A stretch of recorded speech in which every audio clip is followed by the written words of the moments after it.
Salam saudara, renungan singkat AC Hati hari ini memiliki judul Berubah Karena Cinta. Banyak orang mengalami perubahan dalam hidupnya karena cinta. Banyak orang rela meninggalkan kebiasaannya dan bahkan berhenti secara total karena apa saudara? Karena cinta. Satu contoh, seorang pemuda sebagai perokok yang berat, lalu ditantang pacarnya untuk berhenti. Karena cinta, dia bisa berhenti dari merokok itu. Cinta dapat mengubah segala sesuatu yang sangat sulit untuk diubah.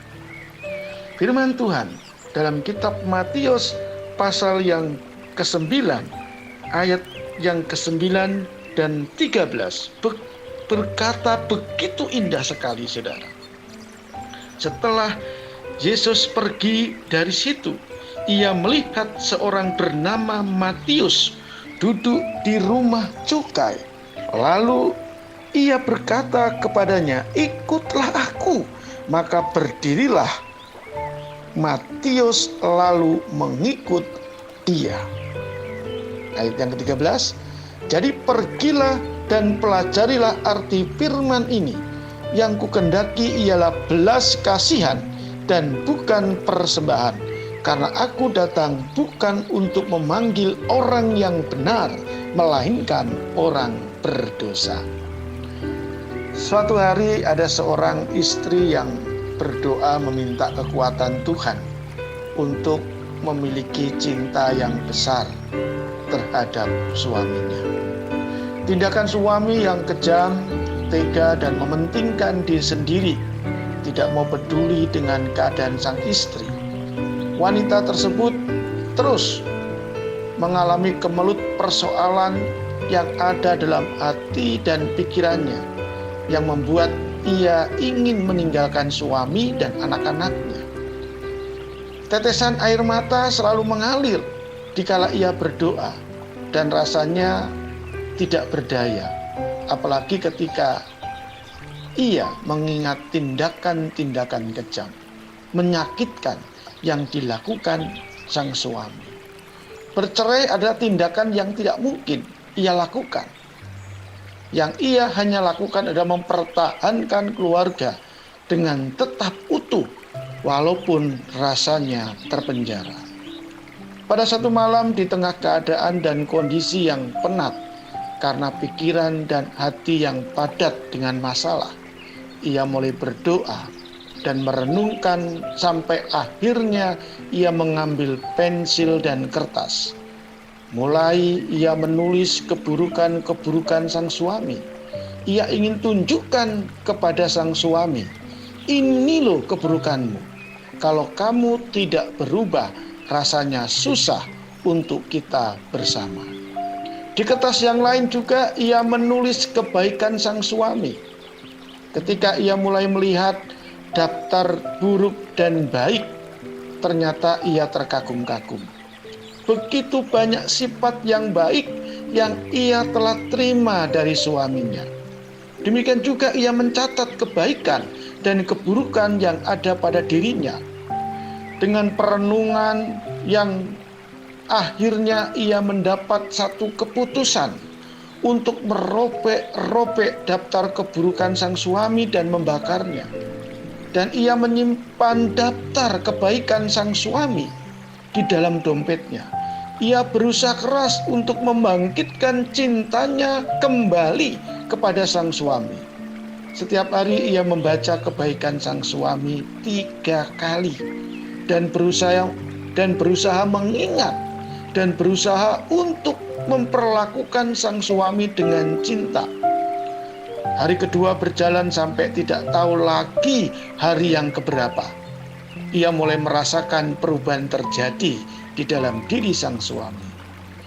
Ia mulai diperlakukan dengan hormat dan penuh kasih. Kekasaran sang suami sudah tidak ada lagi.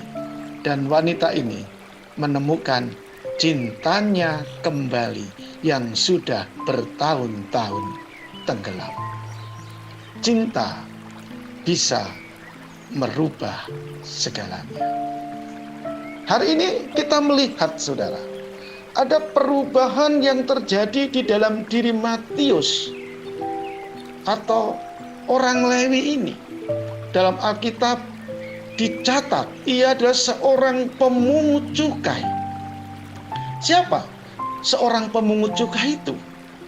Kita pasti tahu, seorang pemungut cukai adalah seorang yang keras, kejam, kasar, dan tidak berperi kemanusiaan. Seorang pemeras, perampok, dan koruptor.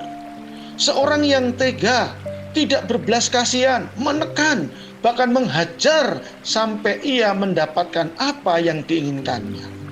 Kalau kita melihat semua daftar kejahatan tersebut, Matius adalah seorang yang sangat berkelimpahan dosa. Tentunya mendapat tanggapan yang miring karena perbuatan yang tidak senonoh yang ia selalu lakukan. Setiap orang yang memiliki akal yang baik pasti tidak akan mau berhubungan dengan Matius, apalagi berteman. Rasanya orang seperti Matius susah untuk dijinakkan, disadarkan. Hatinya pasti keras, kesinggung sedikit saja pasti marah-marah, memiliki tingkat emosional yang gampang tersulut dan tidak dapat menguasai dirinya sendiri. Namun saudara, perjumpaan dengan Tuhan Yesus membuat Matius diubah dan berubah. Bahkan akhirnya ia menyerahkan diri untuk menjadi pengikut Tuhan atau murid Tuhan Yesus. Mengapa saudara hal itu terjadi? Karena cinta bisa mengubah dan menyadarkan Matius. Oleh karena itu saudara, kembangkanlah bahasa cinta.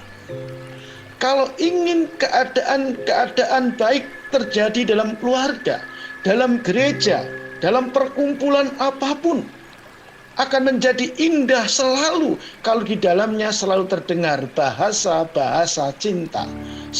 Semua menggunakan bahasa cinta, artinya perkataan-perkataan yang sedap, yang enak untuk didengar, penuh dengan penghormatan, penuh dengan penghargaan, sanjungan dan pujian. Perkataan yang sia-sia, yang hanya menimbulkan adu domba, diganti dengan perkataan yang menimbulkan aduhai. Artinya apa saudara? Artinya perkataan yang indah yang selalu terucap dari bibir lidah kita. Kembangkanlah bahasa cinta. Perkataan-perkataan yang hanya menimbulkan kemarahan harus diganti dengan perkataan-perkataan yang penuh dengan keramahan. Bahkan menjadi mengasihkan saudara, kalau ditambah lagi dengan ramah tamah. Perkataan yang hanya menimbulkan sakit hati, menjadikan emosi, lalu menjadikan antipati, timbul rasa benci, lalu memaki, mencaci. Ya, kalau berhenti karena sakit gigi, ya, semua itu harus diganti dengan perkataan yang penuh dengan motivasi, perkataan yang memuji, perkataan yang menjejukkan hati, dan perkataan yang menurunkan tensi. Wah, begitu indah saudara. Oleh karena itu kalau saudara melihat dalam kitab Efesus pasal 4 ayat 29 berkata, jangan ada perkataan kotor keluar dari mulutmu, tetapi pakailah perkataan yang baik untuk membangun di mana perlu, supaya mereka yang mendengar beroleh berkat. Maukah segala sesuatu menjadi indah karena cinta? Cinta bisa mengubah semuanya. Oleh karena itu di dalam diri kita kembangkanlah perkataan-perkataan cinta, sehingga perkataan-perkataan kita menjadi berkat bagi suami kita, bagi istri kita, bagi anak-anak kita, bagi orang lain, sehingga nama Tuhan diagungkan dalam hidup kita karena perkataan-perkataan baik yang memotivasi yang keluar dari diri kita. Tuhan memberkati kita semua. Haleluya.